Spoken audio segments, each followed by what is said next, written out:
Un caro saluto a tutti.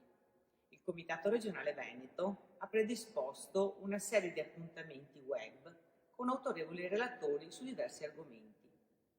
Questi eventi hanno lo scopo non solo informativo, ma anche di riallacciare i contatti tra i tecnici in questo secondo lockdown. Un'opportunità di ritrovarsi insieme, a confrontarci e discutere sui temi che ci coinvolgono in un momento molto delicato e difficile ed in particolare per i bambini, al centro delle nostre attenzioni. Un modo per essere proattivi e di progettare un futuro malgrado le avversità che ci oppongono. Con la speranza di ricominciare e rivedersi più presto, vi auguro buon ascolto. Bene, buonasera a tutte, buonasera a tutti, ben ritrovati con gli incontri informativi del Comitato Regionale Veneto. Questa sera il tema è la volontà, ne parleremo con Davide Meneghelli, psicologo dello sport, preparatore mentale e docente del Comitato Regionale. Buonasera Davide, grazie per essere con noi.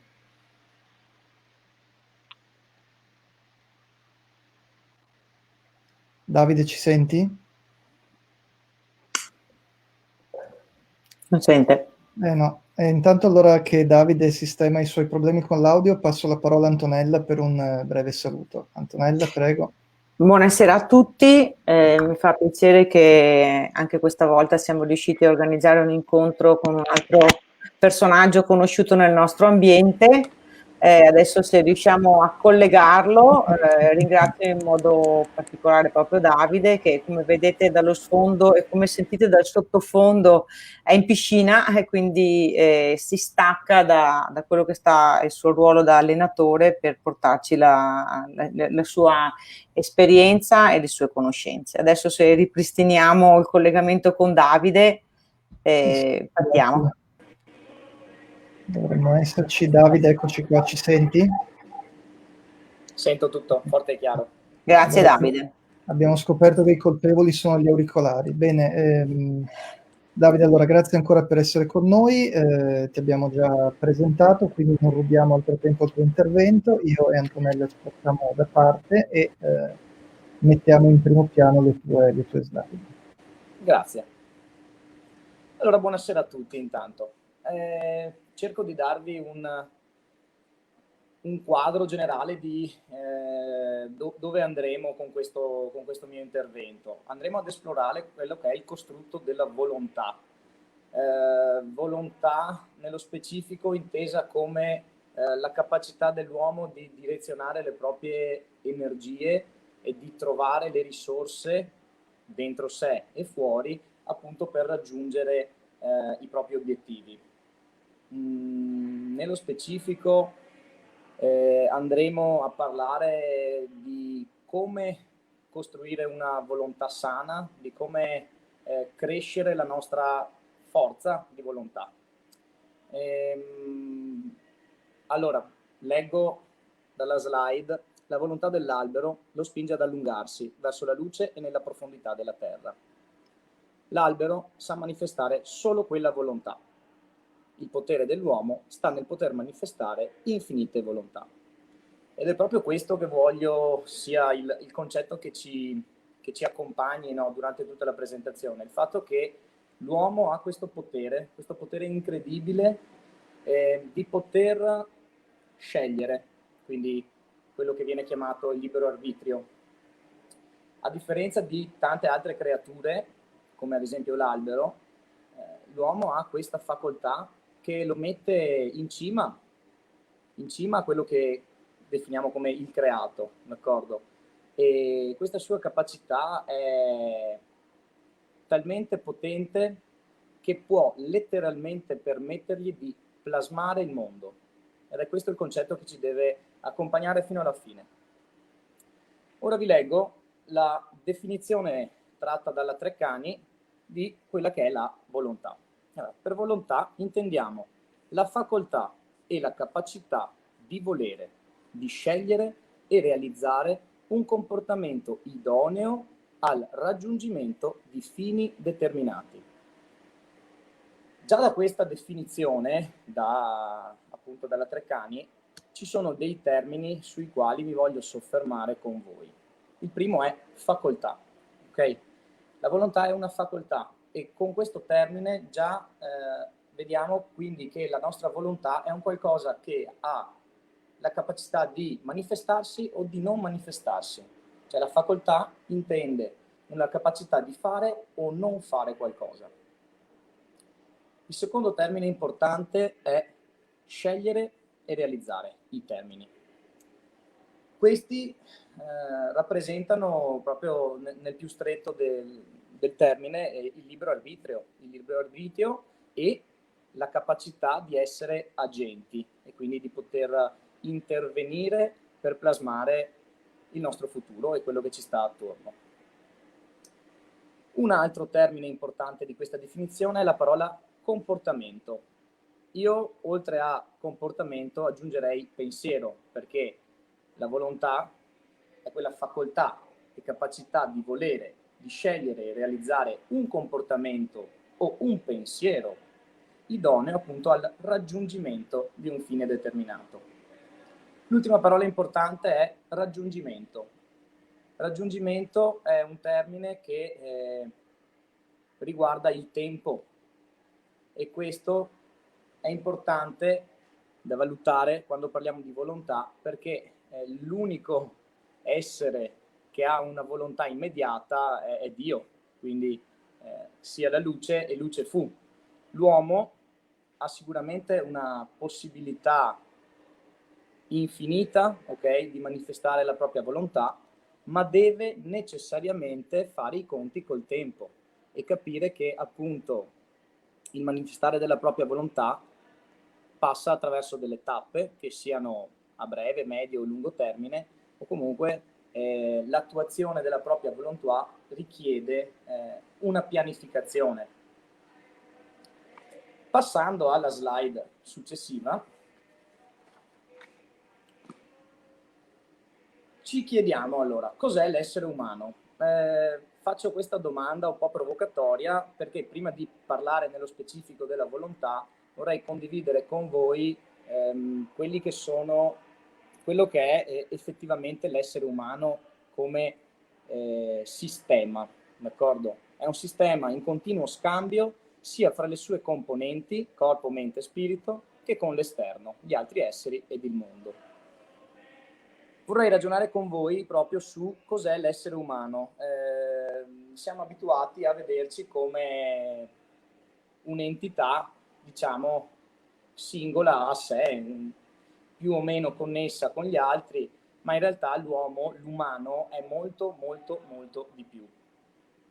Innanzitutto possiamo suddividerlo, se non mi piace questo termine, però l'essere umano è composto, ok, da corpo, mente e, per chi ci crede, lo spirito, mettiamola così. Inoltre c'è da dire che il nostro sistema uomo è assolutamente interconnesso con tutto quello che ci sta dentro e con quello che ci sta fuori. E non peraltro appunto la ciclicità delle stagioni oppure l'influsso della luna anche sugli ortaggi, quello che mangiamo, tutto quello che ci sta attorno ci influenza e ci rende quello che siamo. Sotto, come potete vedere, ho messo tre parole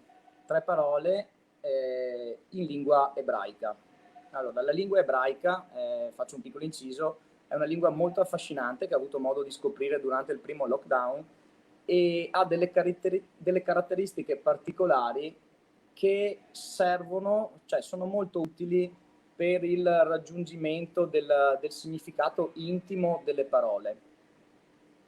Allora, nello specifico, la prima parola è Dam, la seconda parola è Adama, la terza parola è Adam.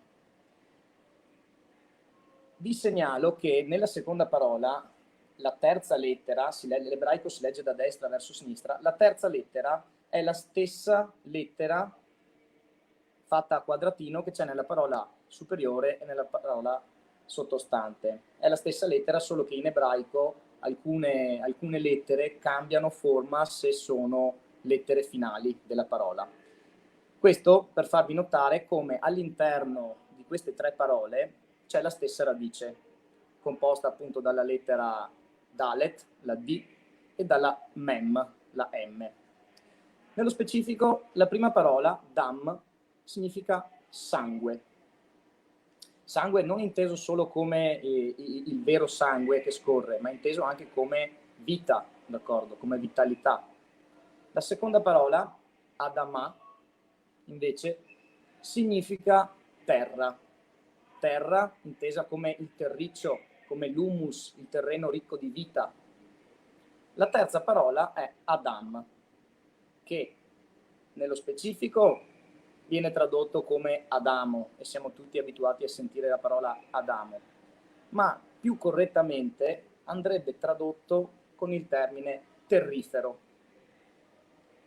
La cosa fantastica dell'ebraico è che appunto stesse radici, quindi pezzettini di parole, si rifanno allo stesso gruppo di significato, e non è un caso, secondo me, che sangue, terra e uomo abbiano una radice comune.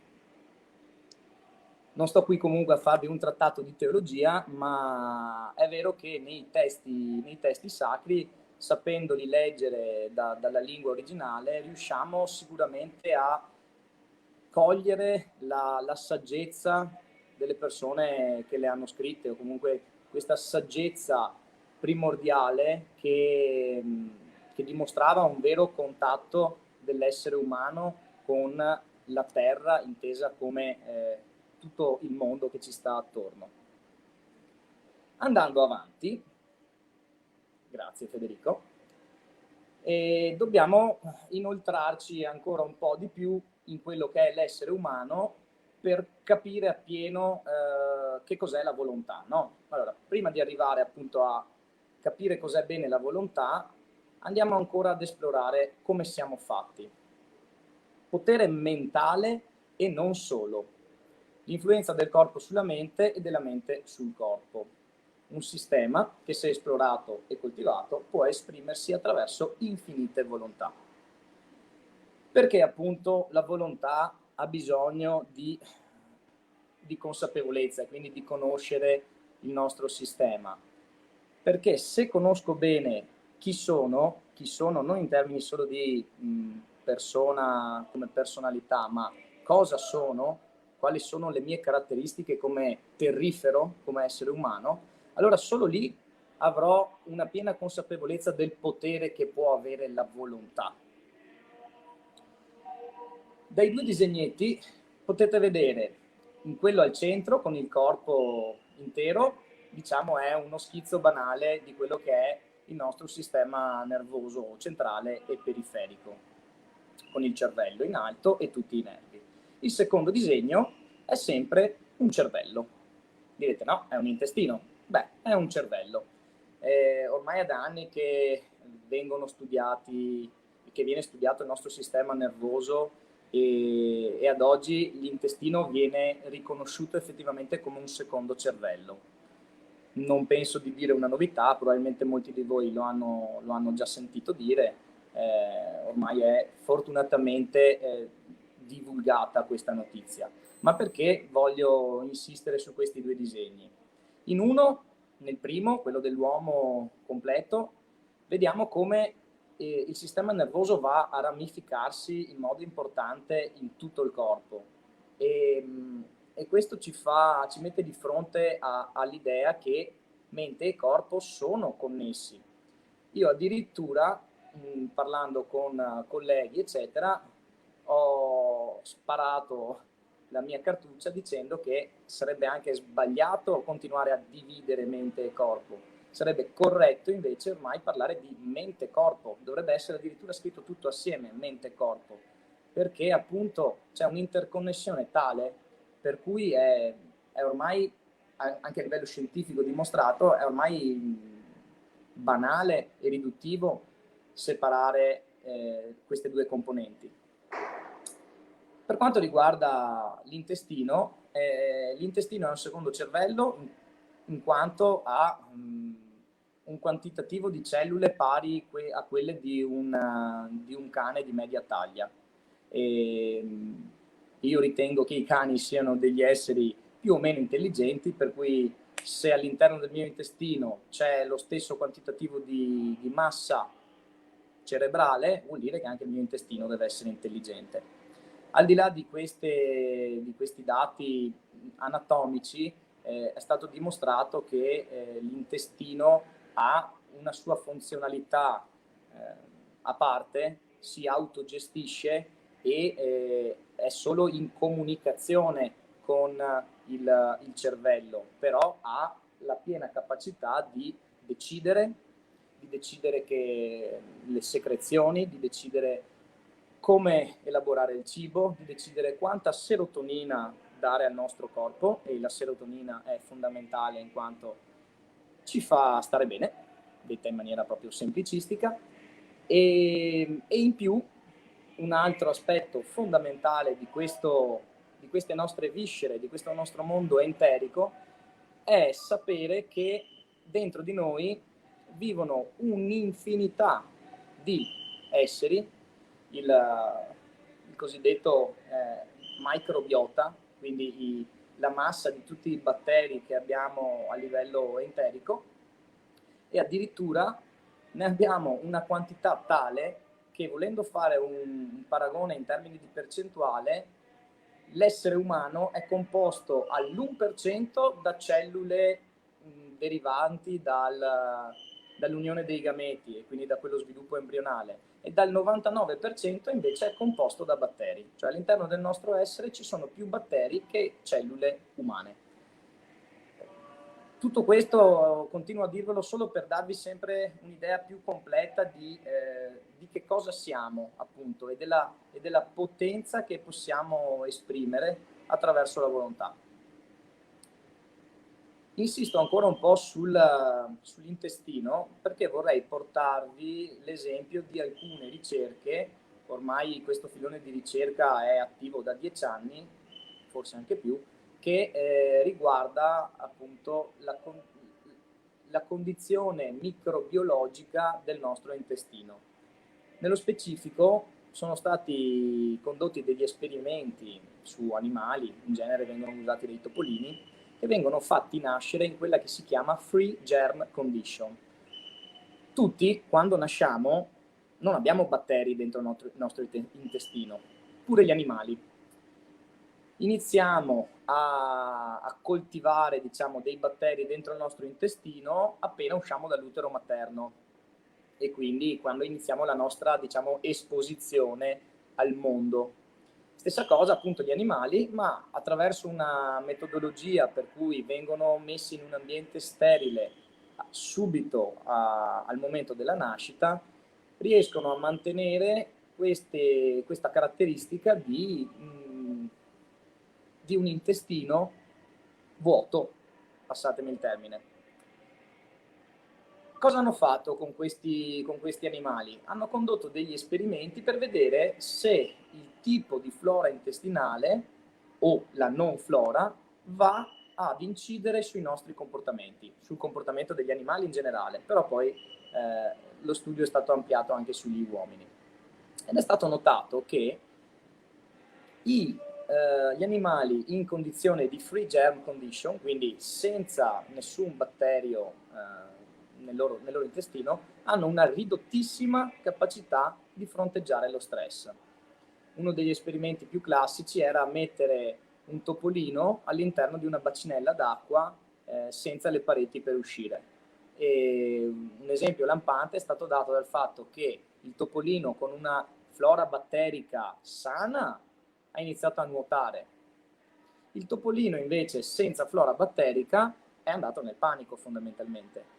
E questo, come altri esempi, hanno dimostrato appunto che in base al tipo di batteri presenti nell'intestino riusciamo a fronteggiare meglio lo stress. Tutto questo filone poi si è ampliato sull'essere umano, cercando appunto delle cure alternative a malattie mentali, ad esempio la schizofrenia. E il concetto base è quello di riuscire a curare dei disturbi psichici non attraverso psicofarmaci, ma andando a modificare quella che è la flora batterica. Fondamentalmente curare le malattie con un'enterogermina, detta in modo un po' semplicistico. Comunque, spero di avervi dato un quadro un po' più complesso di quello che è il nostro sistema, di quello che è il nostro essere umano, d'accordo? Andando avanti,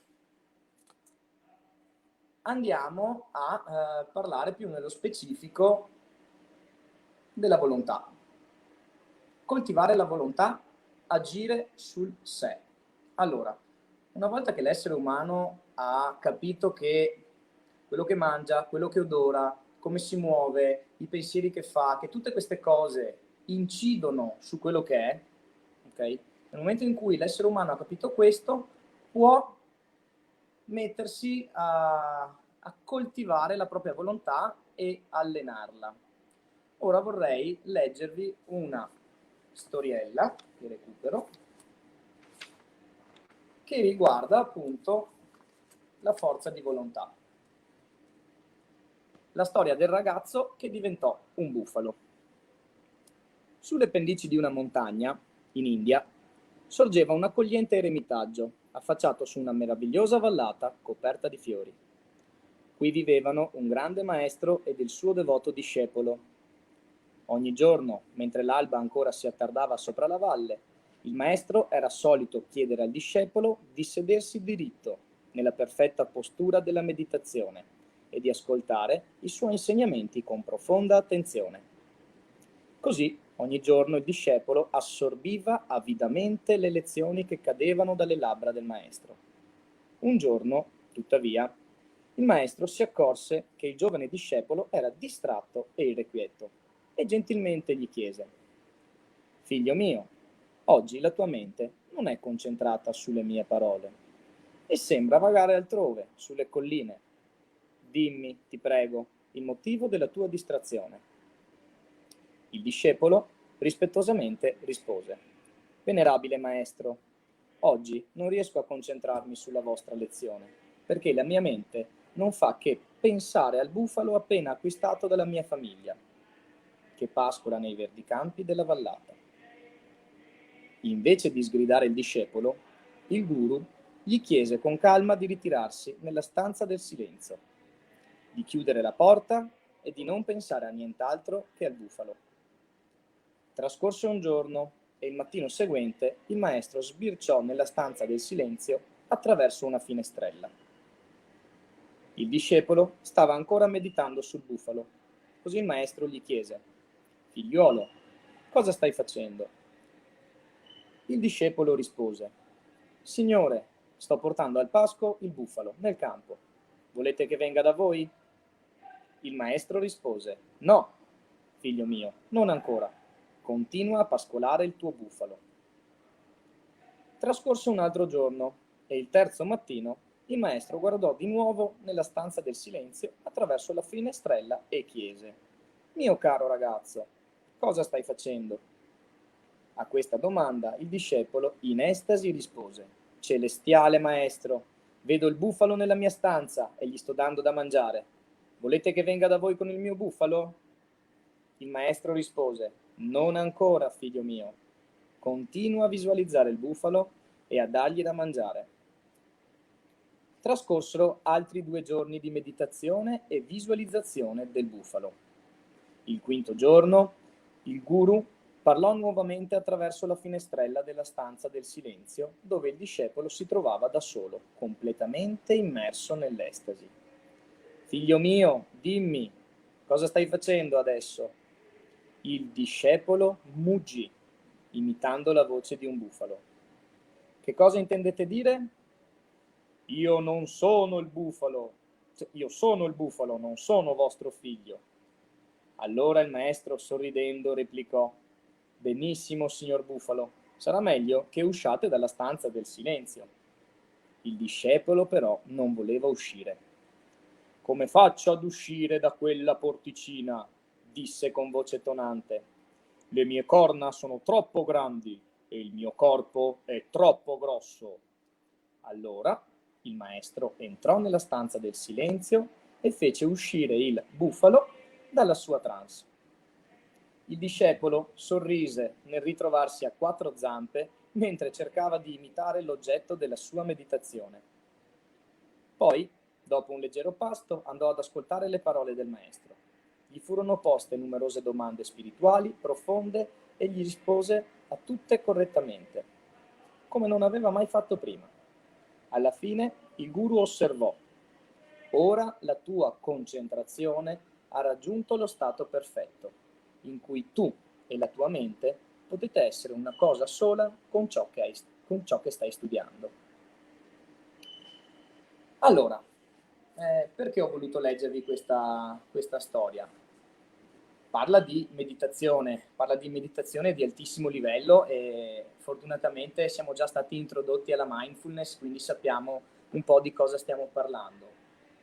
Beh, questa storia del bufalo rappresenta la massima capacità che a cui l'uomo deve ispirarsi, cioè quella di riuscire a individuare lo scopo, il suo obiettivo, l'obiettivo della meditazione, e avvicinarsi così tanto da incarnarlo. Io adoro questa parola, incarnare.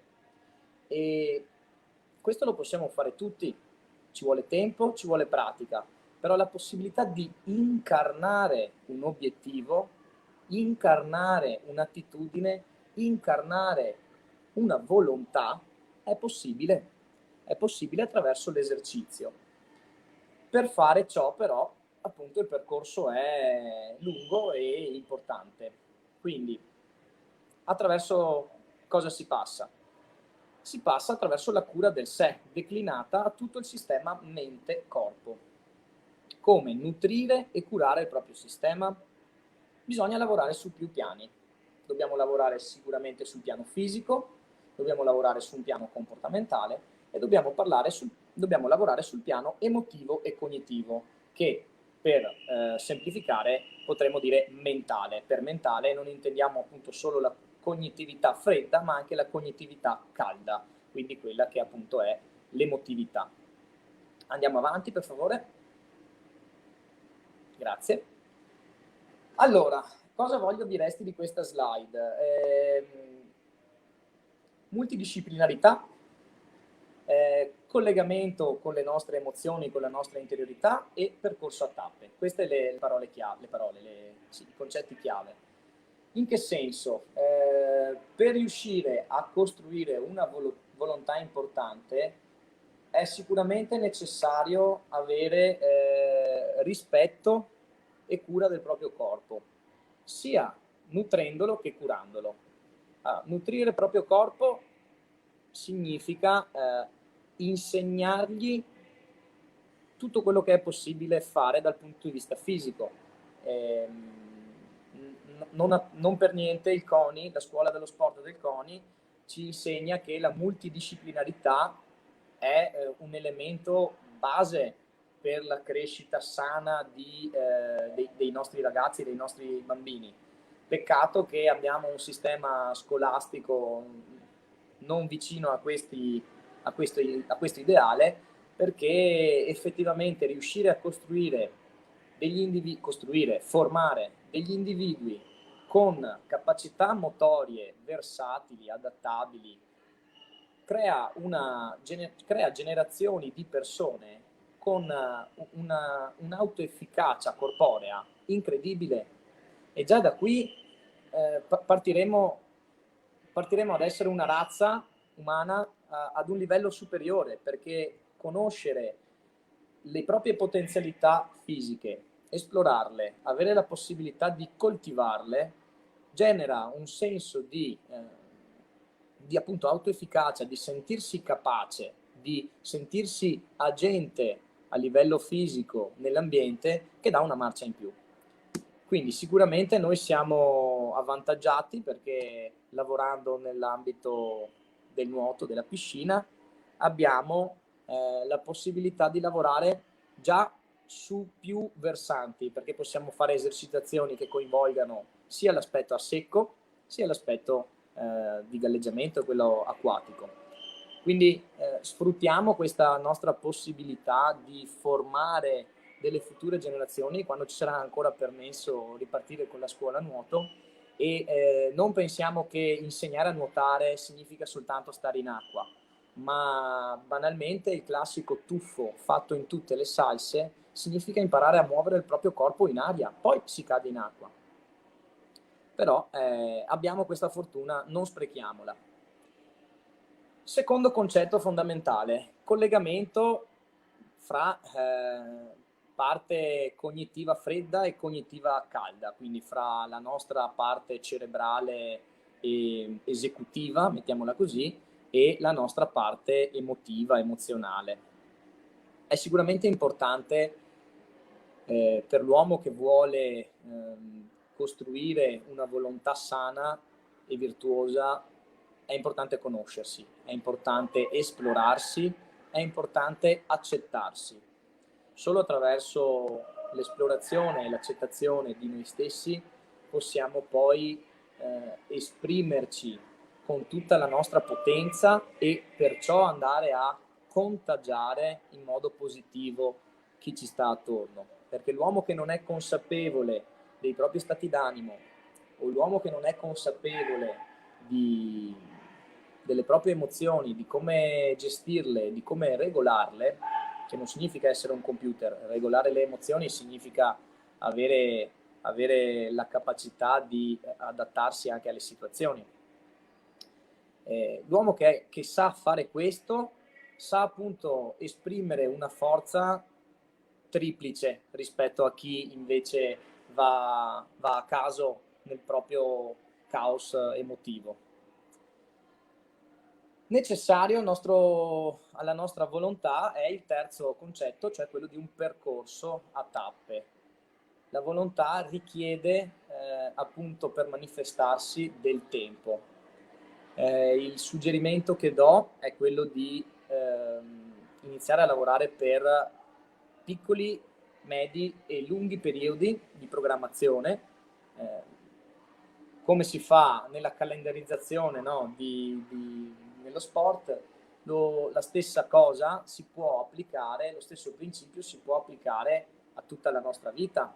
Quindi il fatto di riuscire a programmare obiettivi a breve, medio e lungo termine ci consente di esprimere al meglio la nostra volontà, e raggiungendo piccoli obiettivi mano a mano che proseguiamo nel percorso andiamo anche a fortificarla, perché ogni piccolo traguardo, oltre a darci una carica in più, sicuramente va a comporre, no, quel puzzle che è la fine, il raggiungimento dell'obiettivo. Cominciando a mettere tutti i tasselli andiamo a dare sempre più potenza alla nostra volontà. Andiamo avanti. Grazie. Coltivare la volontà, influire sull'altro, che era quello che vi stavo accennando poco fa. È importante per l'uomo consapevole, per l'uomo che vuole esprimere la propria volontà, sapere che la volontà è contagiosa. La volontà è contagiosa ed è un grosso potere quello che abbiamo nelle nostre mani, perché possiamo costruire delle volontà di massa virtuose e possiamo costruire delle volontà di massa molto meno virtuose. Allora, la storia dell'uomo è disseminata di esempi di volontà di massa, alcuni virtuosi e alcuni vergognosi. Il problema è quando una credenza o una falsa credenza, ancora peggio, diventa volontà. E quindi quando si crea quella condizione della profezia che si autoavvera. La profezia che si autoavvera è un concetto che in psicologia viene spiegato facilmente attraverso questo esempio. Se io, psicologo, entro in una classe e chiedo alla maestra di darmi del tempo per studiare i ragazzini e poi raccolgo dei dati e do un ritorno a questa maestra con dei dati fasulli, dicendole che magari i bambini X e Y sono più dotati di tutti gli altri bambini, questa credenza che ho instillato all'interno della maestra andrà ad influire sul suo comportamento e lei, senza volerlo magari, inizierà a vedere più di buon occhio quei due elementi X e Y che ho etichettato, diciamo, come con più capacità.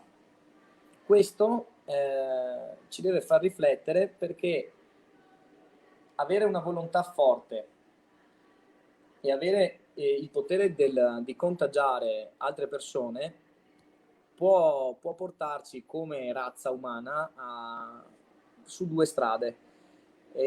Al momento, parere mio, le due strade si stanno ancora equilibrando, mettiamola così. È vero che continuamente l'uomo ha dimostrazioni virtuose e vergognose.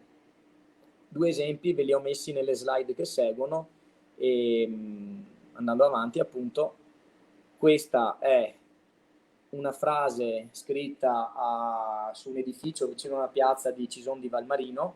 Non so se ci siete mai stati, ve lo consiglio, è un borgo fantastico. La mia volontà non conosce ostacoli. Questa è una frase fatta scrivere da Benito Mussolini e non serve che stia qui a spiegarvi il fatto che la sua volontà ha contagiato in maniera sicuramente poco sana tutta una nazione. Parliamo in generale dei nazionalismi, parliamo di quello che è successo in America ieri sera, parliamo di un potere che se non controllato può veramente innescare catastrofi. Nella slide successiva, invece, fortunatamente, possiamo vedere un bel esempio virtuoso di quando la volontà si esprime su più livelli, amministrativo, da quello amministrativo a quello di vita più comune del cittadino normale. Questa è la mappa di Singapore.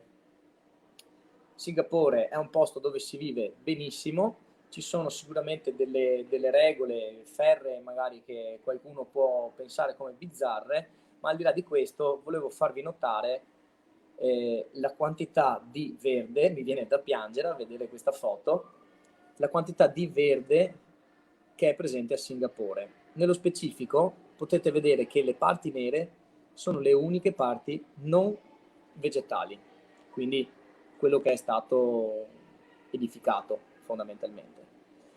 Singapore è un esempio fortunatamente virtuoso di una volontà che vuole usare la scienza e tutto quello che abbiamo scoperto per migliorare la vita dell'uomo.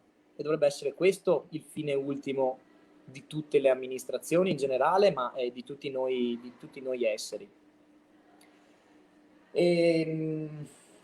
Andiamo pure avanti. Grazie. Adesso andiamo all'argomento che mi sta più a cuore, il mio preferito, quello che riguarda il respiro. Allora, proviamo a fare un attimo un riassunto di quello che abbiamo detto. Siamo degli esseri in continuo mutamento, in continuo collegamento con quello che ci sta dentro, con quello che ci sta fuori. Abbiamo un potere incredibile, cioè quello di manifestare la nostra volontà e ok che non siamo come Dio, appunto, l'onnipresente che sia luce e luce fu, però anche se con i nostri tempi abbiamo veramente la capacità di plasmare il mondo, solo che essendo così tanti, le volontà sono tante. Proviamo ad immaginare se tutta la razza umana avesse la stessa volontà, se fossimo guidati tutti dallo stesso obiettivo. È un sogno, un'utopia ovviamente, però cerchiamo di guardare avanti, che magari un giorno ce la faremo ad avere una visione più comune che riguardi appunto il benessere, perché questo è il punto fondamentale, il raggiungimento di un benessere psicofisico, e la nostra volontà dovrebbe appunto perseguirlo.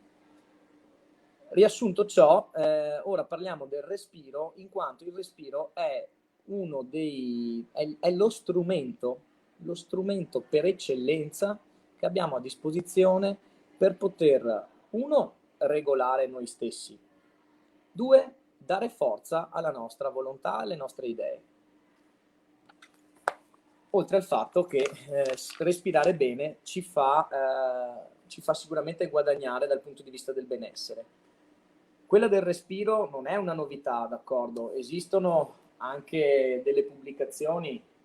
Questo è un manuale specifico di allenamento respiratorio, ma parla proprio di allenamento e riguarda magari l'ambito agonistico di alto livello. Comunque l'importanza del respiro è riconosciuta, solo che non gli si dà appunto il giusto merito. Vi leggo un breve estratto da un libretto che adoro, La scienza del respiro, che è stato scritto nel 1904, anche se sembra molto attuale. L'uomo, in condizioni normali, non aveva bisogno di istruzioni per respirare. Alla stregua di un animale o di un bambino, egli respirava in modo naturale e appropriato, come la natura lo aveva predisposto a fare. La civilizzazione, però, lo ha cambiato in questi e in altri aspetti. Egli ha contratto nel camminare, nello stare in piedi e seduto, abitudini dannose che lo hanno privato della respirazione corretta e naturale. L'uomo ha pagato alla civiltà un prezzo molto alto. L'uomo selvaggio respira ancora oggi in modo naturale, a condizione che non sia stato corrotto dalle abitudini dell'uomo civilizzato. Eminenti studiosi hanno accertato che una sola generazione in grado di respirare correttamente potrebbe rigenerare la razza e far diventare le malattie un evento talmente raro da suscitare curiosità. Io quando ho letto la prima volta queste parole ho detto, cavoli, sì, hai ragione. Poi quando ho scoperto che il libro era stato scritto nel 1904 sono rimasto ancora di sasso e mi chiedo come mai siamo ancora a questo punto. Allora, tornando a parlare del respiro, non voglio solo parlare di cose, diciamo, spiritiche, quindi andiamo anche nello specifico dal punto di vista scientifico, nel senso che quello di cui andiamo a parlare ormai è noto da secoli, se non millenni, andando a risalire anche alla cultura indiana, alla filosofia yoga. È solo che noi occidentali abbiamo avuto la capacità e la forza di imparare a misurare determinate cose e dimostrarle attraverso trial, quindi dimostrare attraverso studi scientifici che quello che si diceva 2 millenni fa è vero. Fantastico. Allora, continuando a parlare di respiro, vi mostro 2 aggeggi che funzionano attraverso un fotoplasmografo. Questo nello specifico è un saturimetro, quindi un lettore di ossigenazione del sangue. Vediamo se adesso compare. Ok, vedete, io ho una ossigenazione al 98% al momento. Questo è un altro aggeggio, lavora sempre con un fotoplasmografo, quindi legge il sangue che passa attraverso la pelle e serve a misurare la HRV, ma ne parleremo in seguito. Un piccolo appunto sulla saturazione del sangue, quindi la quantità di ossigeno presente all'interno del nostro sistema. Consideriamo che in un individuo affetto da Alzheimer si ha una saturazione che va sotto il 96-95% ed è un valore basso, un valore veramente abbastanza basso. Persone affette da asma viaggiano tra gli 88 e i 94 durante una crisi, questo per farvi intendere, no, quanto incide una respirazione sbagliata e un apporto di sangue con un apporto di sangue minore. La normalità dovrebbe essere quella di avere il 100%, solo che appunto costretti da abitudini che ci hanno fatto dimenticare come respirare bene, immersi in un ambiente comunque inquinato perché il pianeta lo stiamo rovinando, e lo stress non ci consentono di respirare bene e ci abbassano quel valore di saturazione. Voi direte, è solo il 2%. Il 2% è tanto se consideriamo che è per ogni respiro e magari è per tutta la vita. Considerate che durante chi soffre di apnee notturne ha un problema fondamentale, che sono dei microictus. Ad ogni apnea può morire un neurone, ne muoiono 2, ok? Nel breve termine non succede niente.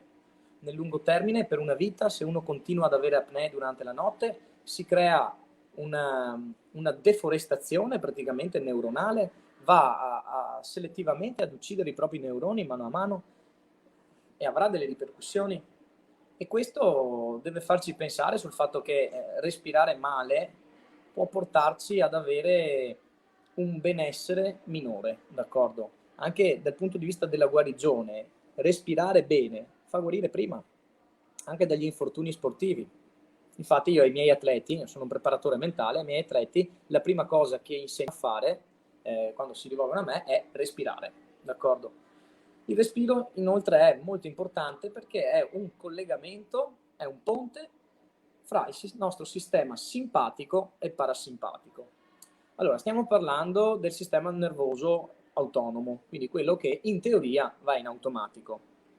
La cosa interessante è che utilizzando il respiro possiamo agire su quel sistema automatico e quindi allenarlo, d'accordo? Se io vado ad agire sul respiro in determinati modi che poi vedremo e vado quindi a regolare l'attivazione del sistema simpatico e parasimpatico, vado quindi a stimolarlo. Stimolandolo gli do benessere.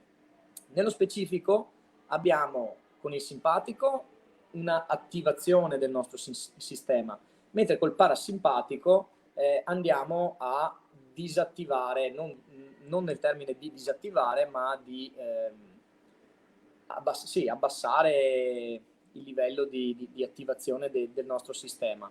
Per darvi un esempio, il sistema simpatico è quello che fa inspirare, che fa accelerare il battito cardiaco, il sistema parasimpatico è quello che lo fa decelerare.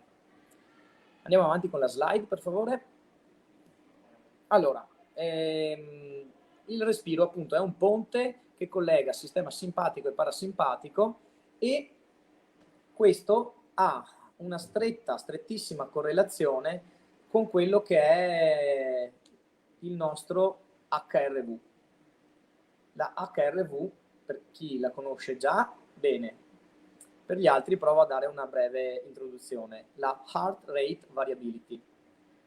La Heart Rate Variability, quindi la variabilità del nostro battito cardiaco, è praticamente le oscillazioni che ha il nostro cuore nell'aumentare e nel diminuire la propria frequenza cardiaca. Infatti avere 60 battiti al minuto non significa avere 60 battiti uno al secondo. Il cuore deve essere visto come un tennista pronto a ricevere palla di dritto o di rovescio. Il nostro cuore appunto non ha una cadenza fissa nel battere, proprio perché deve essere pronto e preparato a cambiare, deve essere pronto ad attivarsi, deve essere pronto a disattivarsi in base alle situazioni, in base a quello che ci succede, in base all'emozione che stiamo provando, d'accordo?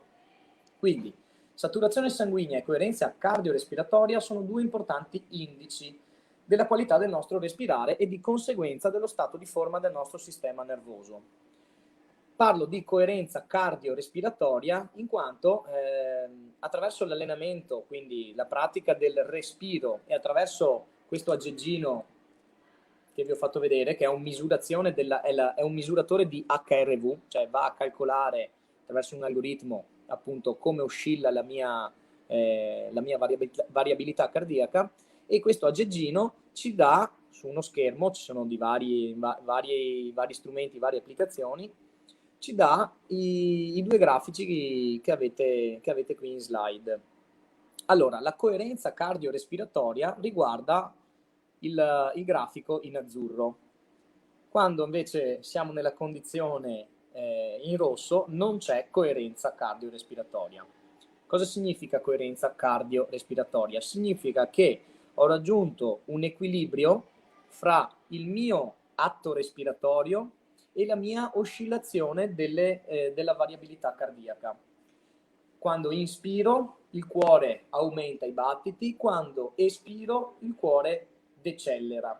Riuscendo ad allenare questa capacità arrivo sempre più a creare una sinusoide, quindi un grafico sempre più preciso, sempre più bello, sempre più ondulato, che va a dirmi quanto bene sto lavorando sull'equilibrio fra il sistema simpatico e il sistema parasimpatico.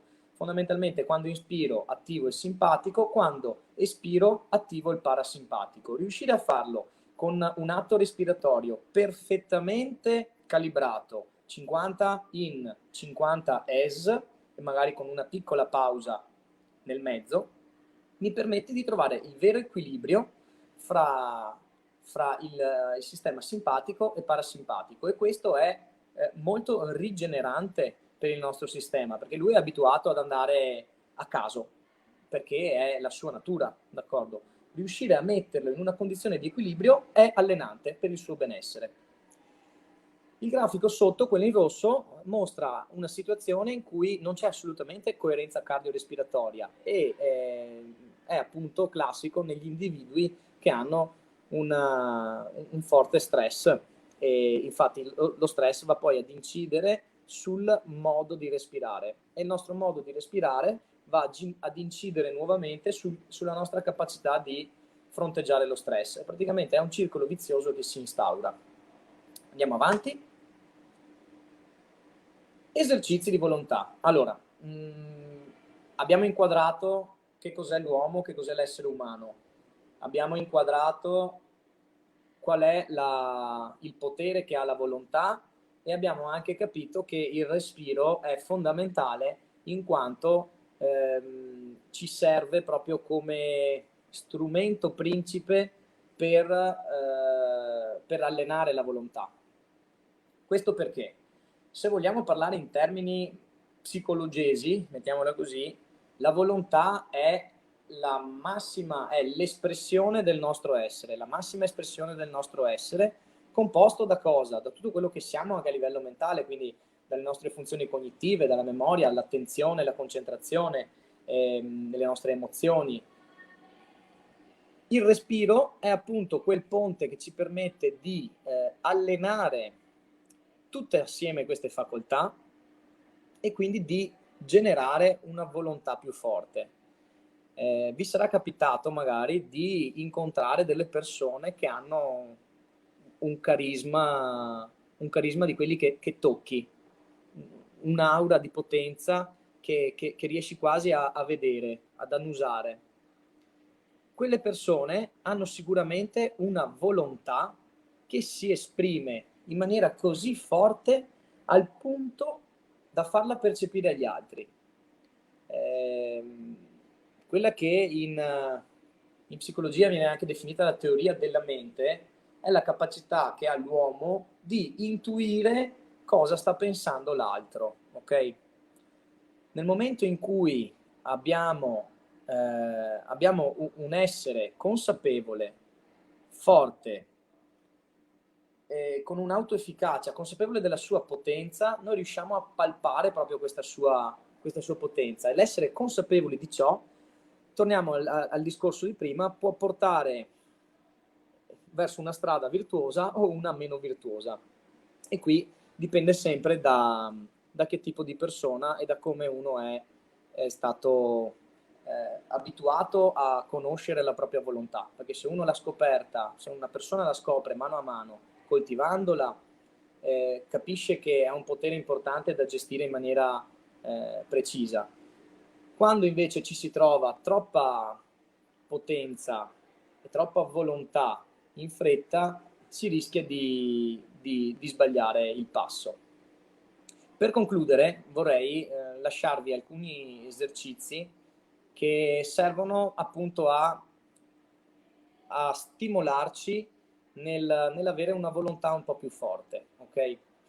Allora, in primis la respirazione di equilibrio, anche detta respirazione funzionale, quindi esistono anche dei pacer, delle applicazioni, quindi con dei loghi, dei disegni che servono a modificare il proprio respiro, e vi consiglio una è Cardia, una buona applicazione, e appunto proviamo ad imparare a respirare in equilibrio, quindi con una inalazione ed una esalazione costanti, uguali, ritmo 50-50.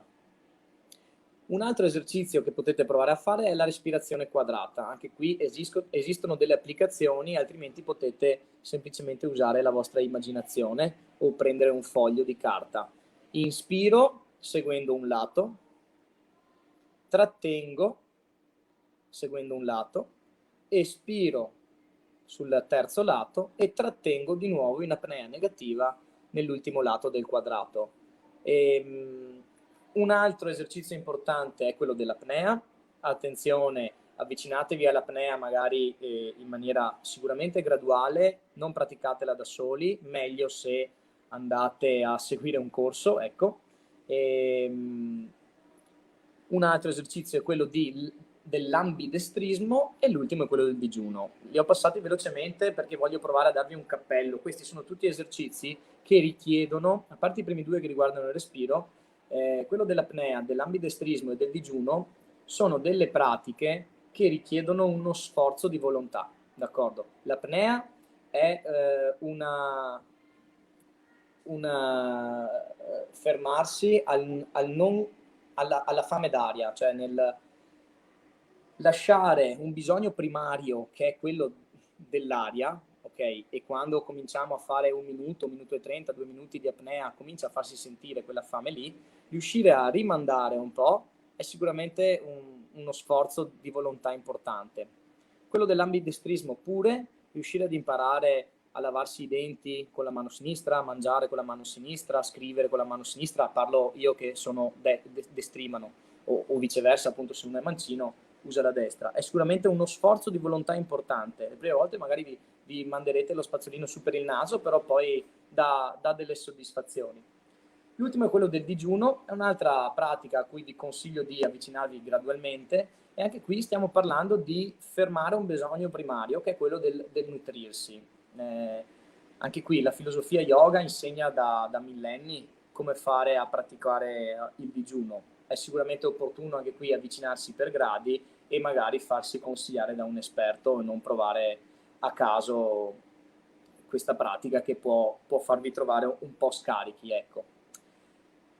Io ho concluso, spero di avervi dato un'infarinatura su quello che siamo, su qual è la nostra potenza, e intanto grazie. Bene, grazie Davide, grazie anche per la puntualità con la quale consente ai nostri ascoltatori di andare a fare aperitivo o cena in orario. Ricordo che la registrazione integrale di questo intervento rimane disponibile sia sulla pagina Facebook sia sul canale YouTube del Comitato Regionale Veneto. Do anche una comunicazione di servizio: il prossimo intervento di Francesca Bigolin sul tema il virus e i bambini non si svolgerà martedì 12 gennaio come indicato nel sito del Comitato Regionale, ma lunedì 11 alle ore 18:30. Tu non li vedi, ma il nostro Facebook sta scoppiando di commenti positivi, quindi direi che l'intervento è stato sicuramente apprezzato. Lascerei la parola a Antonella per una chiusura. Grazie Davide per tutto quello che ci hai passato, trasmesso, e anche per gli spunti finali che ci hai dato, oltre a quelli di riflessione che ci porteremo sicuramente dentro. Grazie a Federico per aver condotto tutto questo, e spero di rivederci tutti per l'intervento di Francesca la settimana prossima. Grazie. Bene, allora non ci resta che salutarci. Grazie Antonella, grazie Davide, buona serata a tutte, buona serata a tutti e alla prossima. Grazie a voi. Grazie Federico, grazie a tutti.